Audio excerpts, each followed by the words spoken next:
என்ன பால் உங்களுக்கு தேவையோ அது பாறையில் பால் பேக்கெட் பால் நீங்கள் வாங்குறீங்க. ப்ரொடக்ஷன் ஆஃப் மில்க்கு ஈவன் கலப்பின மாடுகளே எடுத்துக்கிட்டாலும் கூட, கலப்பின மாடுகளே நீங்கள் ப்ரொடக்ஷன் ஆஃப் மில்க் இவ்வளோ இத்தனை லிட்டர்னு வச்சுக்கோங்களேன். ஆனால் அவைலபிலிட்டி ஆஃப் மில்க் வந்து அதோட ஜாஸ்தியாக இருக்குது. எப்படி இருக்குது?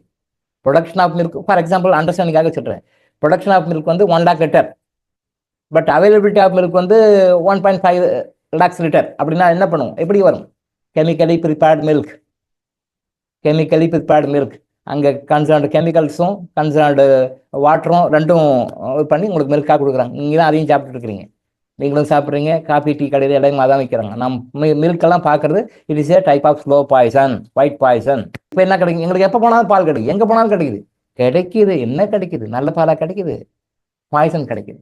நல்லா நோட் பண்ணிக்கோங்க. சுகர் இருக்கிறவங்க இந்த பாலை அவாய்ட் பண்ணிங்கனாலே சுகர் கண்ட்ரோலுக்கு வரும். செக் பண்ணி பாருங்க. டாக்டர் இளங்கோ சொல்லியிருக்கிறாரு, நீங்கள் செக் பண்ணி பாருங்க. நீங்கள் இப்போ லேட்டஸ்டாக நீங்கள் வாங்குற பேக்கெட் பாலை நீங்கள் அப்படியே குறைச்சி கட் பண்ணி பாருங்க. உங்கள் சுகர் லெவல் விதவுட் மெடிசன் குறையுதா இல்லையா பாருங்க. ஒரு 10 days, ஒரு 15 days ஆர் 1 month செக் பண்ணி பாருங்க. நான் சொல்லியிருக்கேன், நிறைய பேர் சொல்லியிருக்காங்க, எங்கிட்ட ஃபீட்பேக் கொடுத்துருக்காங்க. ஃபீட்பேக் கேட்பேன், சொல்லுங்கன்னு. ஆமாம் சார், நீங்கள் சொன்ன பிறகு நான் இந்த பேக்கெட் பாலாம் யூஸ் பண்ணுறதில்ல சார், இப்போ சுகர் எனக்கு குறைஞ்சிருக்கு சார், விதவுட் மெடிசன்.